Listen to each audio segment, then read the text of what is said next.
Audio Jungle. कंधरामा Naveed Mustafa कांधड़ो जी report मूजिब Sindh high court Karachi जे advocate Hasan रज़ा जागरानी जी सालगिरह जो के प्रेस क्लब ऐवान सहाफ़त कंधरा जी ऑफिस में एडवोकेट एहसन महमूद जागरानी जी निगरानी में कटियो वियो। उन मौके ते शाइर ज़मीर जागरानी एडवोकेट हसन रज़ा जागरानी के सिंध जी सोखड़ी टोपी ऐं एडवोकेट एहसन महमूद जागरानी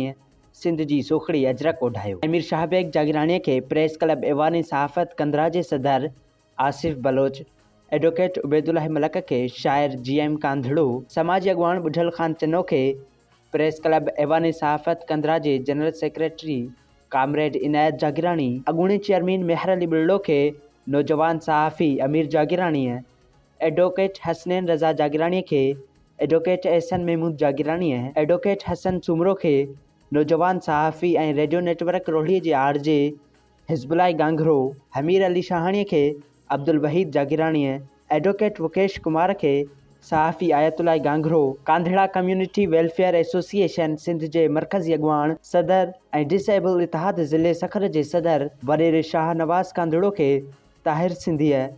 समाजी अगवान अलीशेर धारेजो के सहाफ़ी बागी अमीर कंधराई हसनैन कुरैशी के एडवोकेट एहसन महमूद जागरानी सैयद फरीद शाह के आसिफ बलोच रेस आशिक हुसैन जागरानी के ज़मीर अहमद जागरानी रेस महब अली जागरानी के मीर शाहबेग जागरानी उस्ताद इल्ताफ़ हुसैन कुरैशी के आसिफ बलोच मीर वलीउल्लाह के ज़मीर जागरानी अरशद खजड़ के आयतुल्लाह गांघरो एडवोकेट गुलाम मुस्तफ़ा खजड़ के अमीर जागरानी एडवोकेट मोहम्मद हनीफ गबोल के एडवोकेट एहसन महमूद जागरानी ऐं जूनियर एडवोकेट अली अकबर महर के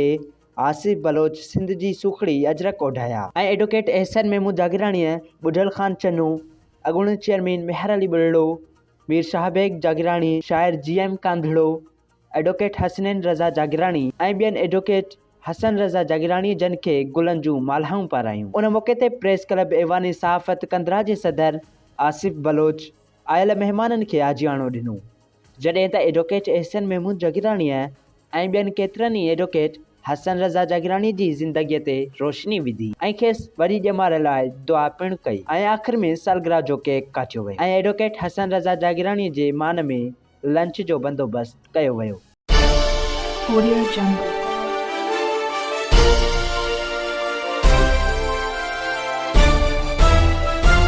Audio Jungle.